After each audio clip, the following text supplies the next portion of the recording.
Halo teman-teman semuanya, semangat pagi, salam sejahtera dan salam sehat selalu buat kita semuanya. Kembali lagi dengan aku, welcome back to my channel, Vera Tambajaya.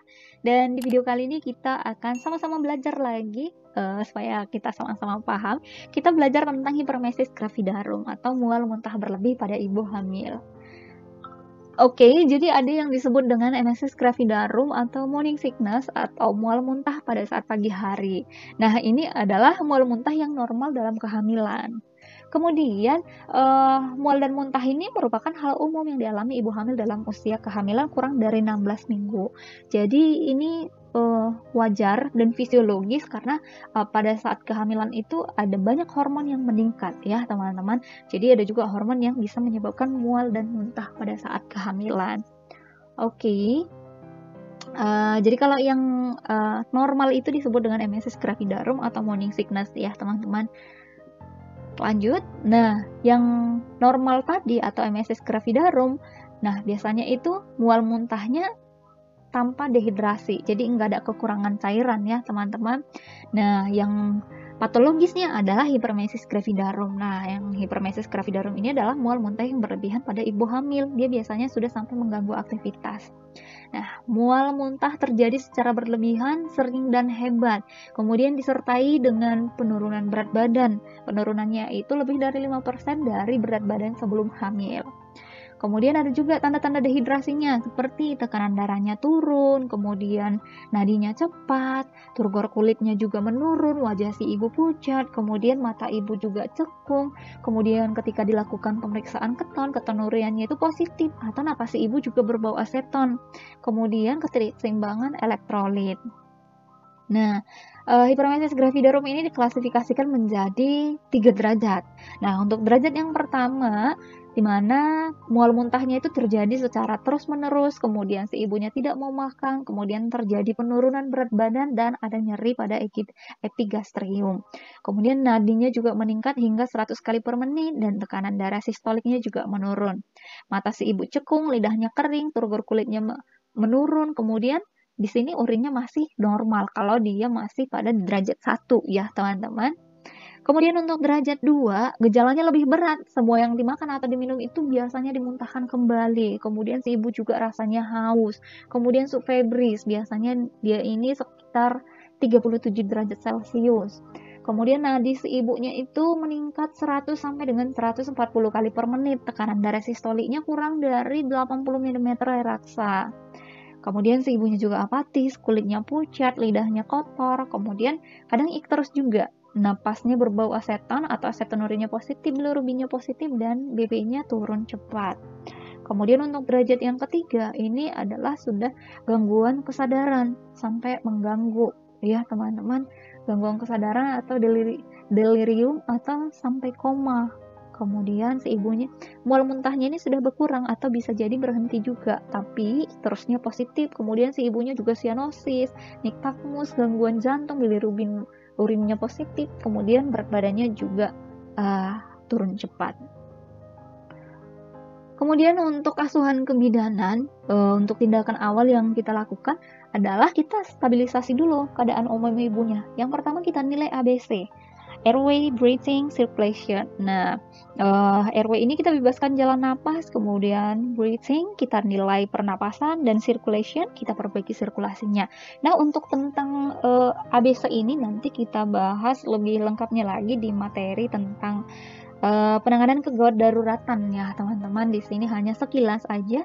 Kemudian setelah kita lakukan penilaian ABC, lakukan pemasangan oksigen dan pemasangan infus jika ada tanda dehidrasi dan keadaan umum ibunya menurun.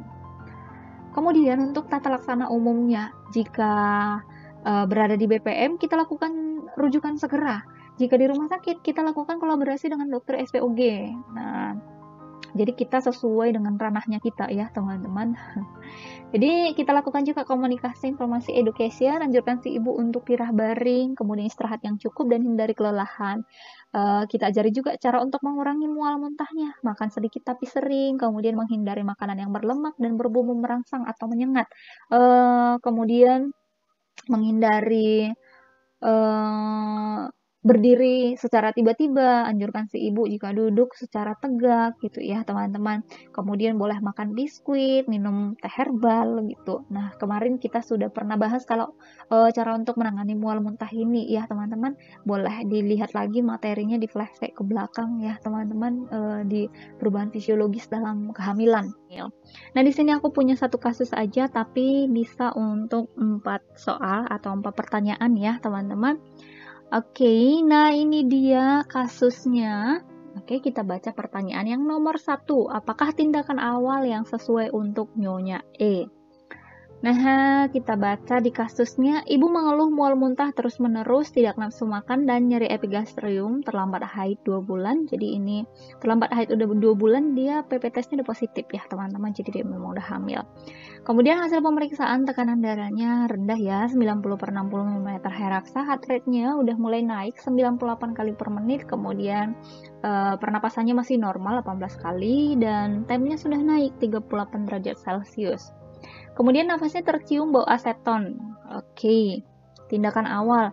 Nah, kita udah bahas kemarin untuk tindakan awal dalam penanganan hiperemesis gravidarum ini, kita stabilisasi keadaan umum ibunya dulu. Yang pertama, kita nilai ABC-nya, kita nilai airway atau kita bebaskan jalan napas, kemudian breathing-nya, nilai pernapasan, kemudian circulation, kita perbaiki sirkulasi.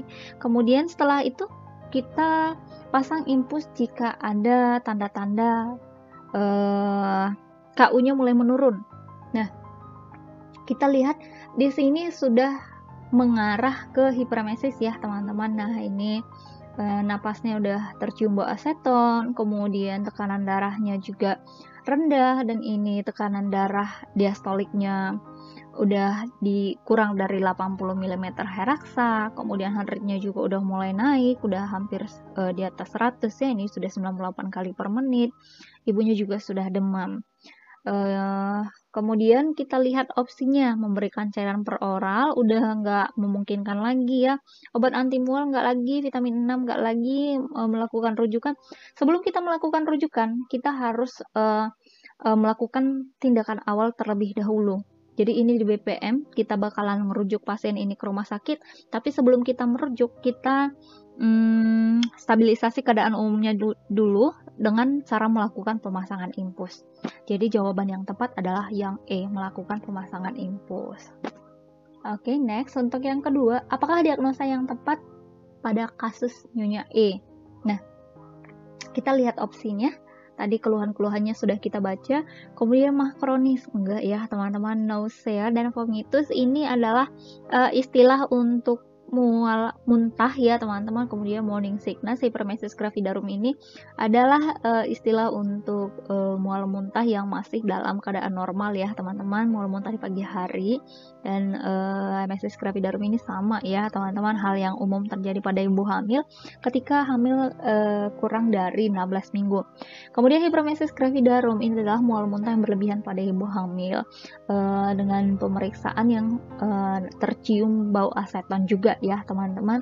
Kemudian si ibunya juga mual muntah terus-menerus dan tidak nafsu makan dan nyeri epigastrium juga. Jadi jawaban yang tepat adalah yang E, hiperemesis gravidarum. Next, yang nomor 3, apakah diagnosa potensial pada kasus Nyonya E? Nah, diagnosa potensial itu adalah yang akan terjadi jika tidak kita tangani sesuai dengan masalah. Nah, kita lihat opsinya. Intrauterine fetal distress, enggak ya teman-teman, enggak ini pendukungnya. Kemudian fetal death, kematian janin dalam kandungan, enggak juga ya teman-teman. Kemudian IUGR, intrauterine growth restriction, ini adalah biasanya karena terhambatnya pertumbuhan janin. Dia biasanya karena kekurangan asupan nutrisi dan oksigen kronis, misalnya karena preeklamsia dan anemia ya teman-teman. Abortus complete, enggak, bukan ini tanda-tanda masalah atau keluhan untuk abortus ya teman-teman. Kemudian dehidrasi, iya, kalau ini tidak segera kita tangani, si ibunya bisa sampai dehidrasi. Jadi jawaban yang tepat adalah yang E, dehidrasi. Kemudian nomor 4, apakah asuhan yang tepat pada Nyonya E? Oke, kita lihat opsinya. Nah, di sini dibilang si ibunya ini di BPM ya, teman-teman. Nyonya E berusia 26 tahun datang ke BPM. Jadi ketika pasiennya datang ke kita ke BPM, jadi kita harus melakukan rujukan kalau dia sudah sampai mengalami yang namanya hiperemesis gravidarum. Jadi kita baca opsinya, meminta ibu pulang dan kembali jika jika muntah semakin parah. No, nggak ada penanganan ini berarti ya teman-teman, merawat ibu di BPM.